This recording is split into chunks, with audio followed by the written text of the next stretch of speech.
boy who was walking alone with the wind in his hair. Hello everyone and welcome back to Animation Pilgrimage, the show where Tennille and I take a look at every single theatrically released animated film in chronological order. I am Whitney. I'm Tennille. And I am Scarred. Hello, Scarred. I'm depressed.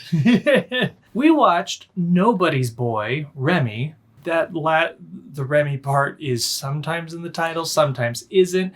It's a little confusing because there's like 3 versions of this movie that came out of Japan over the course of 10 years. Well, and there was also an anime made about it by Tokyo Movie Shinsha in 1977. That's what I mean. But this is the film made by Toei Animation from 1970. So you don't want to confuse those. And then there is also Remy, Nobody's Girl, which was made as part of the World Masterpiece Theater that Japan did in 1996. Yeah, there are multiple versions of this. Uh-huh. So it makes me wonder, because there was the 77-78 television show. Anime? Anime. Mm-hmm. There is supposedly another animated version movie that came out in 1980. But I'm wondering if it's just a compilation of that or if it's its own thing as well. I think it is, because when I was looking up this, adaptations of this film, that did not show up. Mm-hmm. So that would make me assume that it is just a compilation of the anime. Man, isn't this all complicated? Either way, we're here, 1970, Nobody's Boy, Toei Animation, Japan. Yep. And I want to say thank you to Tao, though it might be Dao. I don't know. I didn't ask how their name is pronounced. Thank you, Tao, for finding this movie for us. And also thank you, Spiritaelia, for finding this movie for us.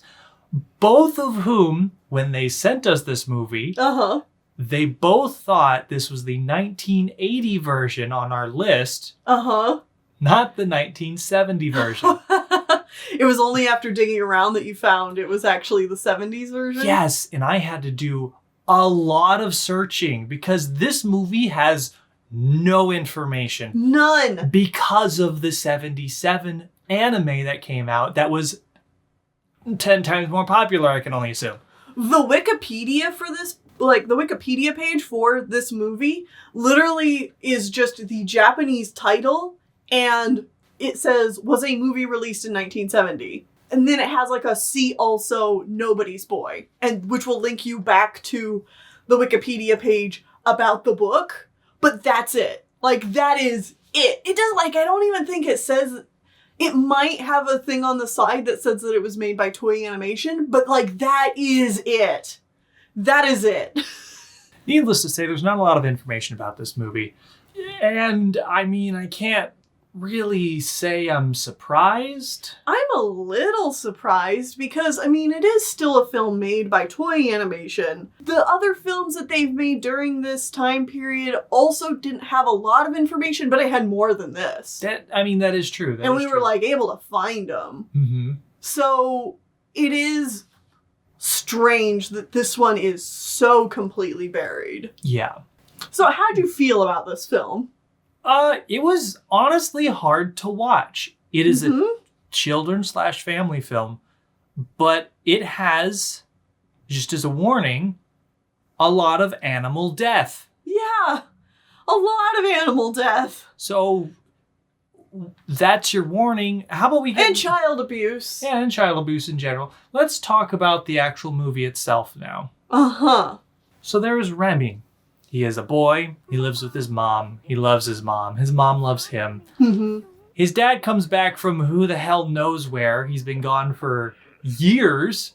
And he's a terrible man. And he's like, you, why are you still here? Why is this adopted child still in this house? Well, actually, he wasn't ever even adopted. He's just an orphan that was brought into this family because the mom lost her child and adopted him, but not legally. Doesn't matter. Dad is bad and beats the son. And then the dad is bad and sells the son to a wandering showman.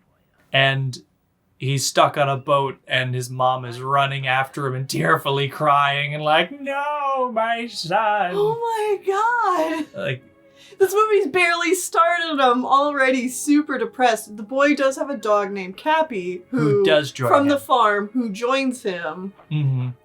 So now Remy is with this old man who is a wandering showman who has a monkey and 2 dogs, and now another dog because of Remy. Yes. And so he's now really depressed and working for this guy. But if you already heard us talk about how there's a whole lot of animal death, you might know what's going to happen. Yeah. So he learns how to play the harp, and him and this old guy go from town to town, and they just like do shows where like the animals dance. They do street performance art. Oh yeah. And they barely get enough money to survive and often have to sleep outside. And one of these times they're sleeping outside, well, I guess it's a shack in the middle of the woods in the middle of winter. The monkey, and I should establish, because this movie is made by Toei, all the animals talk and are cartoonish and are general tonal whiplash because they're trying to be funny and kooky and do silly jokes. Yeah, and then it switches to the humans and they're crying and separation issues and anxiety and sadness. And then the monkey will do something funny and ooh, ooh, ooh, oh man, isn't he so silly? Oh, he's trying to teach the dog how to stand on his hands. Oh, and he fell on him. And then we switch back over to Remy, who's crying about his lost mother. His lost foster mom. This movie has some tone issues. And I understand why they're trying to make it a little more lighthearted for the kids, but like, there has to have been a better way to do this. Oh, yeah. Yeah. Anyways, out in the middle of the woods. Middle of the night in winter. It's very cold. So the monkey and the 2 dogs that were owned by the old man to begin with go out into the woods to get firewood. And they run into a pack of wolves and the 2 dogs are eaten. Yup.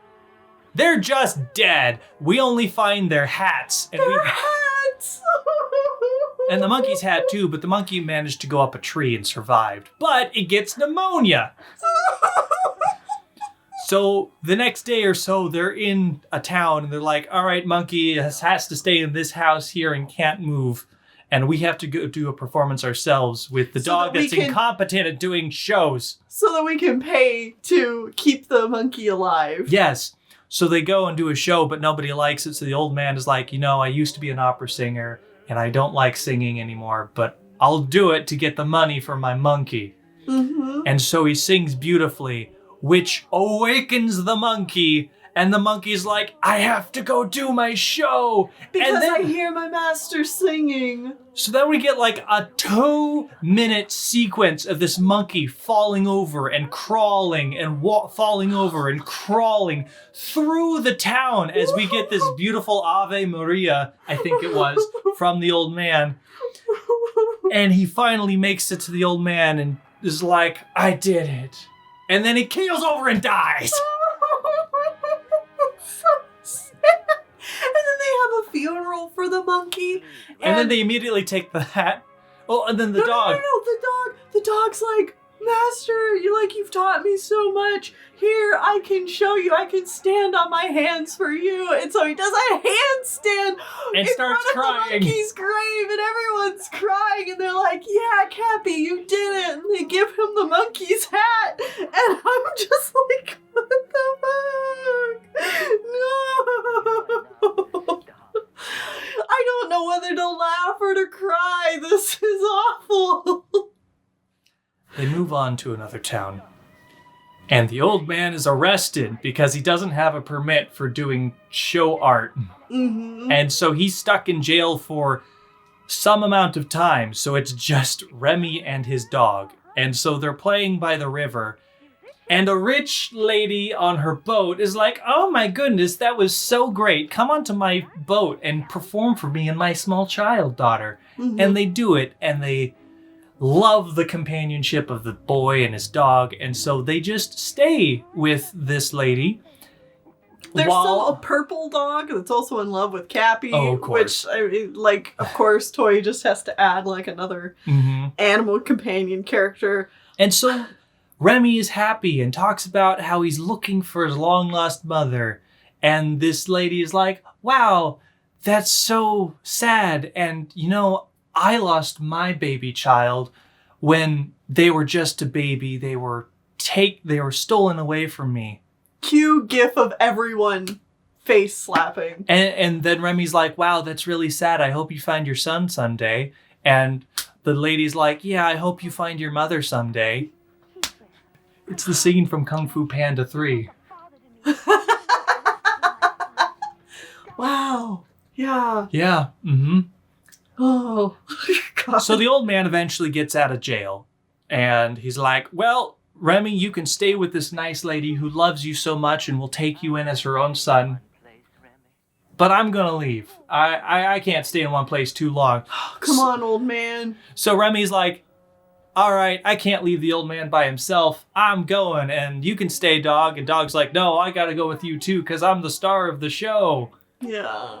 And so they go with the old man. But Remy leaves the cross that he was given, that he was wearing when he was found as a baby, to the girl, and then they leave. And after they leave, the woman is like, where'd you get this cross, child? And the little girl's like, oh, Remy gave it to me. And the woman's like, I gave this cross to my baby. Remy is my child. No shit. If only they weren't 5 minutes down the road.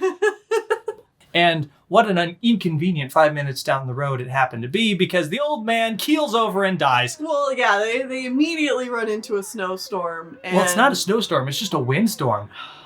Whatever. The man immediately falls over and dies, and Remy is left alone. Well, it's again so sad, because they get to this little shed, and, you know, they're talking, and Remy says something like, oh, look, he was finally able to go to sleep.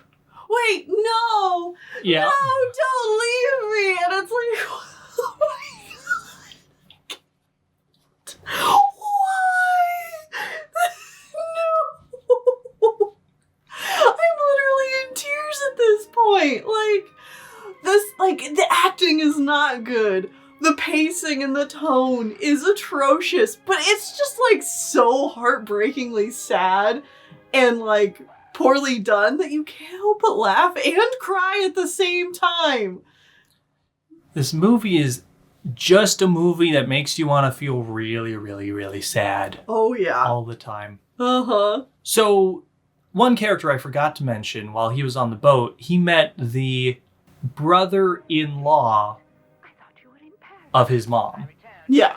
Which he didn't know was his mom at the time, but... Right. The rich lady. The rich lady's brother-in-law, who is obviously evil and has a vulture animal companion. He's very clearly a bad guy. Uh-huh. He's only there to get more money, and he'll literally just be like, I need more money. Uh-huh. He says these lines. Yeah, well... It's obvious he's evil. I'm out looking for your son, but in order to do so, I'm going to need more of your money. And she's like, oh, okay, well... If you're looking for my son, then it's worth it. Yeah. Turns out he was the guy that took the baby away in the first place and left it outside a church. Mm-hmm. So that he would be the one to inherit all of her money because there is no man in the life to get the money instead. Right. Well, he's like, oh, crap. That boy is alive? Well, I need to get rid of him. Mm-hmm. So they find out that he's planning on going to Paris, where he was left initially. So the evil man goes to Paris, finds him somehow, and is like, oh, I know who your mother is. And so Remy's like, okay. And so he takes him to a mansion and locks him in a tower. And then he invites... Well, and then he tells Remy that his mother is actually... Your mother is actually the lady on the boat. You're an idiot. Yeah. And then invites her... to the castle and is like, I'm sorry, but Remy has drowned. I found him dead in the river. And I know it's him because this is his harp. Right. And so So she's all obviously very sad. heartbroken. He's like, you better go back to England immediately. Right. It's just a good idea. And she's like, yeah, that makes sense. I'm grieving now, but that makes sense. So they escape the tower. Well, the lady leaves. The lady leaves, Remy and they escape the tower because there's an evil guard dog, too. Then they chase after her, but miss the train just barely. So they chase after the train, and then they get to the coast, and they miss the boat just barely. And the dog's like, get on my back, and I'll swim you to that boat, because I'm the star. Oh my gosh. And so they're swimming, and they're swimming, and they're swimming, and they get to the boat, and the mom's like, here, take my scarf thing. And he grabs it, and they make it on board, and the dog doesn't die, surprisingly enough. Because he's the star, he can't die. And he's reunited with his mother. And then he's living the life of luxury, and he's like, I'm sorry, Mom, but I have to leave and go back to my foster mom because I gotta take care of her because she cared about me so much. And so foster mom's like, yeah, okay. Real mom's like, yeah, okay. And then the movie ends. Yeah. So you know what this movie makes me think of? It makes me think of two things, actually. It makes me think of a particular movie. Is it the one I compared it to while we were watching it? This makes me feel like it's a Don Bluth movie. Mm-hmm. Because Don Bluth, who we've just barely started talking about because we've gotten into the 80s, because I know this is a flashback episode, but you'll have to just know that Don Bluth has an ideology that he talks about. Well, a philosophy. A philosophy that you can show a kid anything in a film as long as there is a happy ending at the end. Uh-huh. And that's his film philosophy for most of his films, is that, mm-hmm. Kids can handle dark content so long as there's a happy ending, which, means that Don Bluth produces quite a few pretty dark family, mm-hmm. quote-unquote, films. And those are more I joked while we were watching this, and I'm like, damn, did Don Bluth watch this? And did that inspire his whole film career? Because that's what this feels like. And, obviously there are differences there. Don Bluth's movies are often, while traumatic, they're often more scary.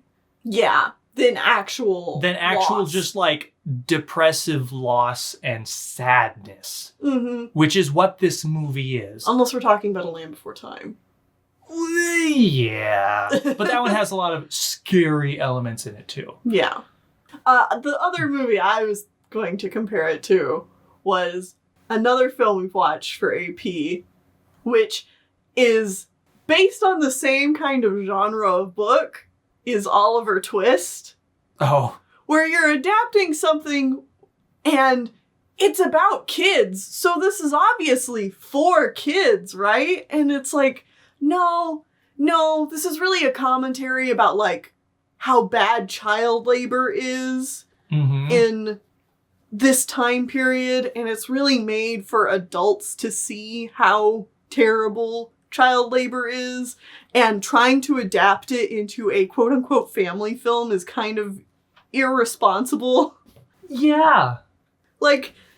That's more so what it reminds me of. Yeah, because I can't help but think that Nobody's Boy mm-hmm.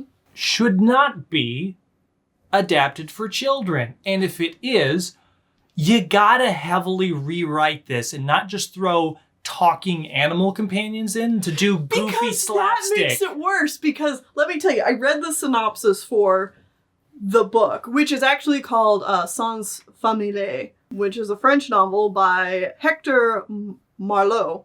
Malot? Probably Malot. French. How dare you? Darn French people out here existing with words. With words? How dare you with your words? You really should learn how to French at some point. Dude, how do you learn how to French, though? It's so hard. This book was inspired by books like Oliver Twist. Mm-hmm. And I actually think this movie is more depressing than the book. Really? Yeah. How is that possible? Because they make the animal characters, humanoid. They're actual characters instead of just animals that exist with them. Yeah, so I'm going to go through a synopsis of the book. Okay. This might get a little lengthy, but trust me, I think it's necessary, and I'm going to take a couple of pauses so that, like, I can compare from the book to the film. So, in the book, we start off with the guy and his wife, who are the foster parents. So, Jerome Barbin lives with his wife in a little French town. He usually works as a mason. One day, he finds a baby boy in Paris. The boy wears very fine clothes, so apparently his parents are rich. He offers to take care of the child, hoping to get a good reward. He gives the boy to his wife, and they call him Remy. Then he gets injured in an accident. He blames his employer and hopes to receive financial compensation in a trial. The trial costs, like, all of his money, and he ends up becoming super bitter about it because he loses the trial. So then he tells his wife to sell her cow and get rid of the boy.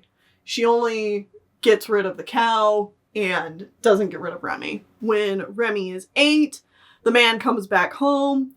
He's bitter, penniless, lost the trial. He sees that Remy is still there and decides to sell him to the traveling artist, Signor Vitalis. And the guy actually already has 3 dogs, Cappy, Zubernio, and Dulce, and the monkey, Jolie Courrier, or whatever. Okay. So the dog was already part of the troupe. That's That's sense. one of the things that they changed. And yeah, and then Vitalis offers to take Remy as an apprentice for money. So then Remy leaves his childhood home without having a chance to say goodbye to his foster mother. And he's an apprentice to this guy. The man is kind and treats Remy pretty well. And he he teaches him how to play the harp and how to read. They often go hungry though, but the animals are dear friends to them. They go from town to town, traveling, doing all this and that, and the performance and all that. When they get to a new town, the master is put in jail. So there's that plot line, but it happens earlier. So Remy is left out on his own and trying to feed himself and the 4 animals. They nearly starve when they meet the Swan, a little river ship owned by Mrs. Milligan. So this is when this part happens. Remy learns a story about her dead husband and brother-in-law, who under the English law was to inherit all of his brother's fortune if he died childless. An earlier child had disappeared and was never found. However, soon after the husband's death, Arthur was born. So, like, that's how the whole inheritance thing works out in the book. Okay. And then 2 months later, the master is freed from jail. Mrs. Mulligan pays for him to take the train. Remy and the Milligans would like to stay together. Vitalis thinks it's better for Remy to be free so that they say goodbye. Then they say goodbye to each other. Mrs. Mulligan judges that Vitalis is very kind and an honest man. So one thing to note is that the little girl that Mrs. Mulligan has is actually a little boy. In the original story. Oh. And this little girl is somebody else later on in the story. Oh, okay. Hold on. So then the 3 animals die. They make it to a new town. Winter catches up to them. They get attacked by wolves. The monkey survives but has pneumonia. So all those same beats play out the same. Oh my god. But in an attempt to raise money for the doctor, Remy and Vitalis give a performance and Vitalis sings. Remy has never heard Vitalis sing and is not the only one who is bewildered. A young and apparently rich lady tells Vitalis that she is amazed to hear his wonderful voice. Vitalis reacts angrily. He explains his skills to the lady by telling her that he used to be a singer's servant. He shows no appreciation when the lady gives a gold coin to Cappy. They return to the monkey with the money, but it's too late. The monkey is dead. So that's what I'm saying about, like, they've made it sadder. By making the monkey drag itself across town. Yeah! Okay, so then they continue their journey to Paris. They try to train some new animals. Remy is given to another man to help out with their, like, poverty for the winter. Okay.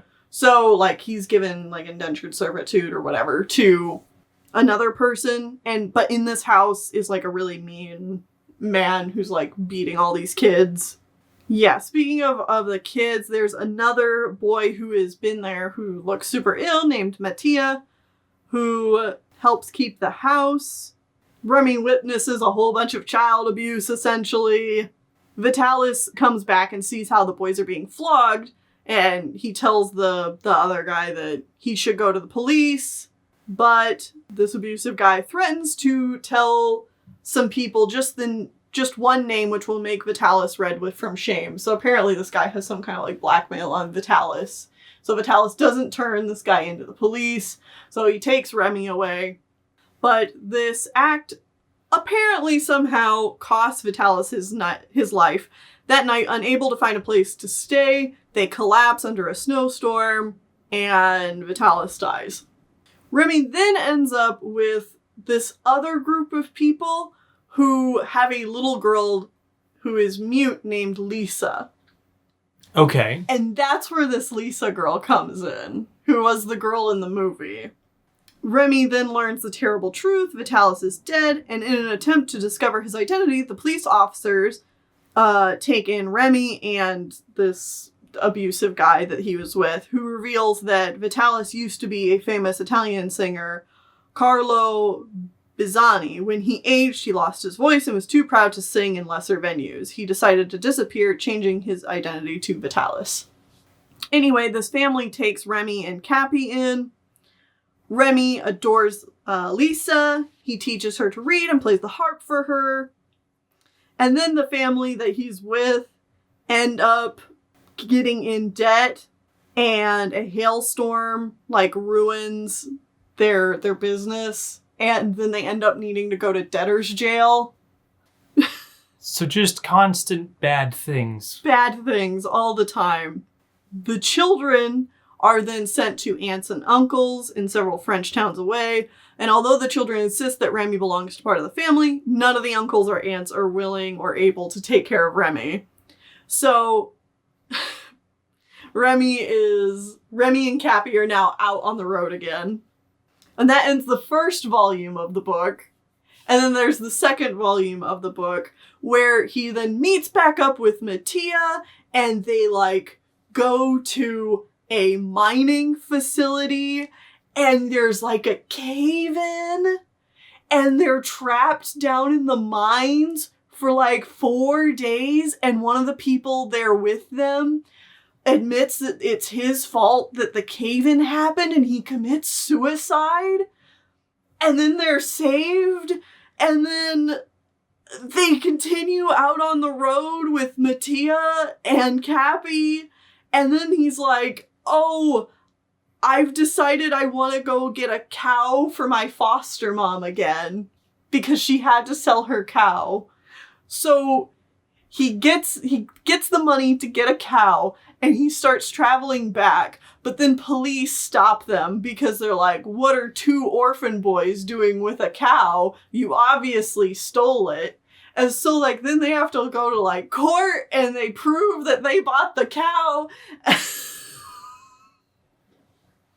So you're trying to tell me that the original story is less sad than the movie, but I don't know that I believe. Hold on. Eventually, though, this all comes around, and, like, we kind of get the ending that the movie had, where, like, they figure out, oh, Remy is, like, Miss Milligan's son, and is the one that she's been looking for. So they search for each other, they finally reunite, blah, blah, blah. And then the ending, though, is that, that's the thing, is, like, I think this isn't as sad because it has a much happier ending. Okay, so after a few days, Mrs. Milligan invites the boys to her villa, where they meet Mother Barberin, who is the foster mother.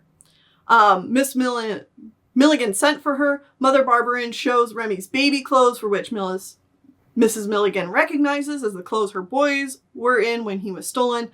Mrs. Milligan happily declares that Remy is her son, to join his mother, brother, and those who loved you in your misery, Lisa and Mattia. So she adopts these other kids as well. Okay. It's clear that Mr. Driscoll had stolen the boy as a job for James Milligan. The story has a happy ending. Remy finds his family and discovers he is the heir to a fortune. Mattia's dear little sister Christina is sent for from Italy, and they all grow up together. Arthur as well, and becomes a gentleman athlete. Mattia, a famous violinist. Remy marries Lisa, and they have a son named Mattia, and Mother Barberin becomes his nanny. The book ends with a song that they performed or whatever. So, like, I think this is a happier ending, and it has a whole lot more, like, closure to it. Mm-hmm. Even if there's a lot more, like, struggles that the movie obviously cut out. Yeah, and the book itself is definitely more so... has a lot more commentary on child labor and like, the terrible work conditions of the era working class and such. Yeah. This particular movie didn't want to really delve into all of that, so they didn't. Well, a lot of that probably just has to do with, like, because it takes having a knowledge of the inner workings of how this class system worked, where you, like, sold children into the workforce and all that shit. Mm-hmm. Anyway, I know I, like, lengthened this a lot by explaining the summary of the book, but I felt like it was kind of important because the book goes wild. Like, I knew about Oliver Twist, but I had not heard about this one before. So just, we were finishing up the movie and I was reading the plot synopsis of the book and I was like, holy shit. Why would anyone want to adapt this into a children's film? I don't know. I don't know. And Japan does it twice. I know. Within 7 years. I'm really curious if the other adaptation goes into some of these other plot points. I don't know. I mean, it's a full season or two of an anime, so presumably I think it was like 56 episodes. 56 episodes. I think so. Oh, dear. Either I'm getting that wildly wrong, and it's like 26, but I think it was 56, because I was just looking at the Wikipedia today, so... The correct number is on screen. Yeah. Anyway, I don't know that I'd really recommend this one if you do manage to find it. Yeah, because again, I just think that this is not... It's too depressing. It's one of those things where, like, I feel like someone picked up the book and went, oh yeah, this is a book about a child, so it obviously must be for children. And it's like, no.